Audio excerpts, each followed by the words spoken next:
Vou falar agora sobre o Conselho Tutelar, notadamente as modificações trazidas pela Lei número 12.696.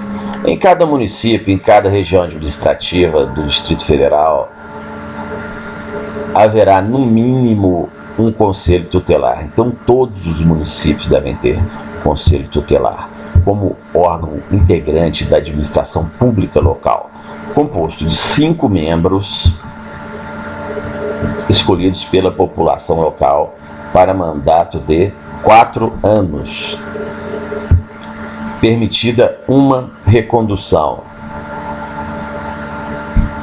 desde que feita mediante novo processo de escolha. Para a candidatura a membro do Conselho Tutelar serão exigidos os seguintes requisitos: reconhecida idoneidade moral, idade superior a 21 anos. Eu até tarjei de amarelo porque realmente é uma disposição a se chamar a atenção, né?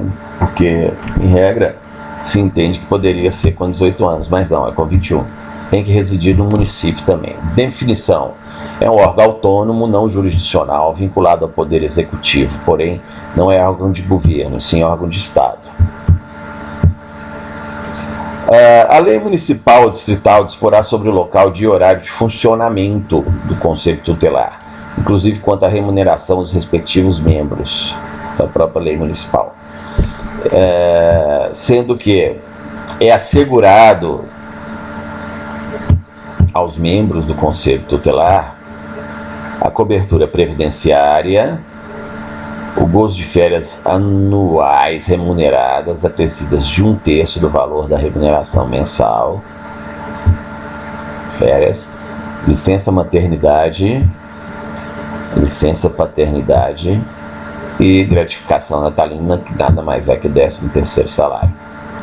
No tocante aos membros do Conselho Tutelar, o processo de escolha ocorrerá em data unificada a cada 4 anos, do primeiro domingo de outubro do ano subsequente ao da eleição presidencial. A posse dos conselheiros se realizará no dia 10 de janeiro ao ano subsequente do processo de escolha. No processo de escolha dos membros, é vedado o candidato doar, oferecer, prometer, entregar ao eleitor bem ou vantagem pessoal de qualquer natureza, inclusive brindes de pequeno valor. Dos impedimentos: são impedidos de servir no mesmo conselho marido e mulher, ascendentes e descendentes, sogro e genro ou nora, irmãos, cunhados durante o cunhadio, tio e sobrinho, padrasto ou madrasta do enteado. Estende-se o impedimento do conselheiro da forma desse artigo em relação à autoridade judiciária ou representante do Ministério Público, com atuação na Justiça da Infância e da Juventude, com exercício da comarca, foro regional ou distrital. Algumas disposições do ECA.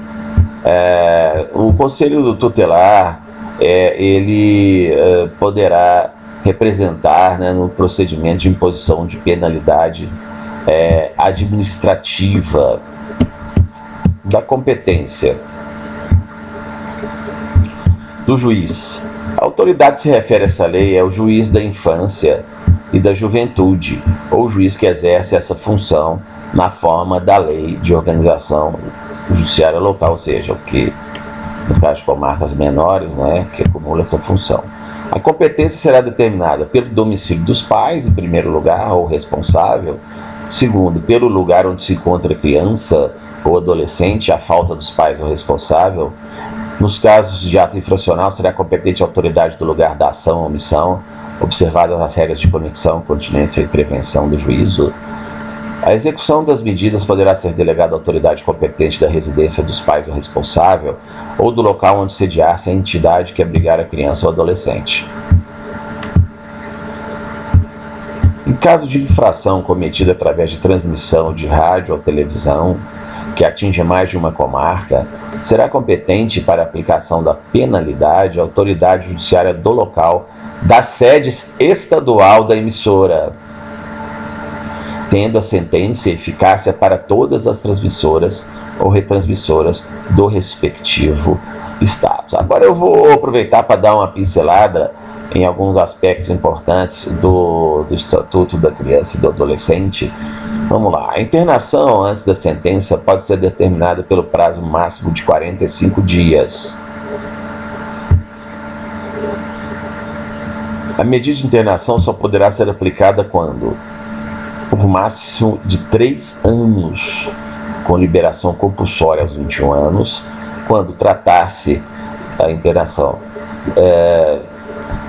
causada por ato infracional cometido mediante grave ameaça ou violência à pessoa, por reiteração no cometimento de outras infrações graves, por descumprimento reiterado e injustificável da medida anteriormente imposta, nesse caso, no máximo 3 meses, verificada a hipótese de maus tratos, opressão ou abuso sexual impostos pelos pais ou responsável, a autoridade judiciária poderá determinar como medida cautelar o afastamento do agressor da moradia comum.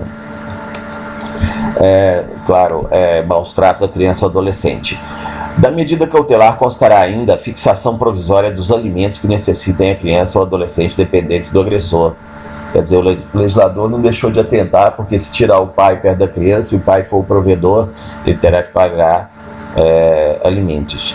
As ações judiciais da competência da Justiça da Infância e da Juventude são isentas de custo e emolumentos, ressalvada a hipótese de litigância de má-fé. E também é vedada a divulgação de autos judiciais, policiais e administrativos que digam respeito a crianças e adolescentes a que se atribua a autoria de ato infracional, ou seja, está protegido pelo sigilo. Os prazos estabelecidos nessa lei e aplicáveis aos seus procedimentos são contados em dias corridos, excluído o dia do começo e incluído o dia do vencimento. Quer dizer, dias corridos, não são dias úteis, conforme lá o CPC de 2015. Vedado o prazo em dobro para a Fazenda Pública e o Ministério Público.